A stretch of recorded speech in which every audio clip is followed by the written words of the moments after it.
বাড়িটা আমার হচ্ছে রংপুর বিশ্ববিদ্যালয় রোকেয়া কলেজের প্রথম গেটে। এই ছেলে সরাসরি গুলি করে মারা, এটার আমি নির্দিষ্টভাবে বিচার চাই।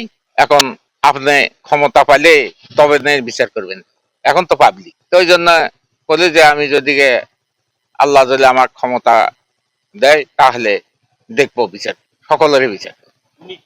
উনি কোথায় বিচার করব যদি আল্লাহ ক্ষমতা দেয়? পরিবারের আর কি প্রতিশ্রুতি দিবি, পাশে থাকবি, দেখবি, এই সমস্ত। আর এই যে মেডিকেল কলেজ আমার রংপুরে এটা প্রতিষ্ঠিত হোক, এটা কৃষি গবেষণা কারখানা একটা রংপুরের লোক অবহেলিত, ঢাকায় যাওয়া না গায়ে স্কেচ চলবায় করবে, গার্মেন্টস করবে, এলে যেন কর্মসংস্থান একটা হয়। এইলা সেই ফাউন্ডেশন ওটার কিছু সহায়তা করবার জন্য বলা হলো। আর একটা মসজিদ আমার এখানে স্টুডিয়াম শালবাগানে এলে এলে দেখবো।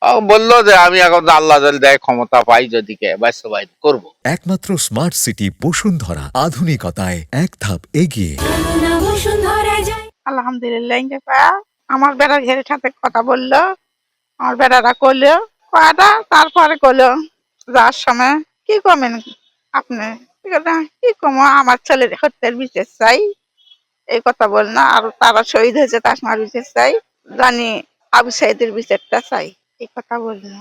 পরিবারের জন্য যদি ক্ষমতা পাইতে দিবি, ভাস্তিটি কলি ছেলেরা এলে দিবে চাই। সঙ্গে বসলেন, সালাম দিলেন, সবার সঙ্গে ভালো মন্দ কথা বললেন এবং আমাদের ফ্যামিলি থেকে কিছু দাবি ছিল আমাদের এলাকার উন্নতির জন্য। মেডিকেল কলেজ চাইছি, কৃষি ভিত্তিক এলাকার জন্য একটা কৃষি বিশ্ববিদ্যালয় চাইছি, যাতে কর্মসংস্থানের ব্যবস্থা হয়। আর বিশেষভাবে আমরা আমাদের ফ্যামিলি থেকে দাবি হইতেছে জুলাই শহীদদের বিচার যেন দ্রুত করা হয়।